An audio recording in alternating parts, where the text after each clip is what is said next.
Noong nag-drop out ako sa college, walang nagsabi na congrats, walang palakpak. Ang narinig ko lang, sayang ka.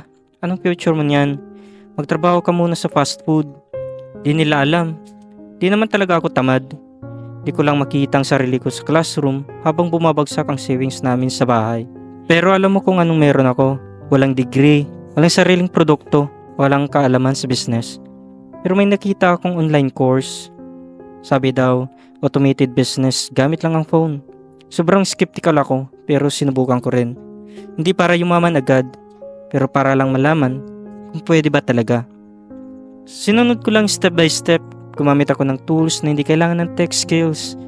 Nag-set up ako ng system na pwedeng kumita habang natutulog ka. Alam mo ngayon, may sariling online shop na ako. May pumapasok na income weekly. At ito ang pinaka-cringy. Mas malaki na kinikita ko ngayon kaysa sa mga kaklase kong nag-review for board exam. Di ko sinasabi na huwag ka na mag-aaral. Pero kung pakiramdam mo, hindi bagay sa'yo ang traditional path, may ibang pwedeng daanan.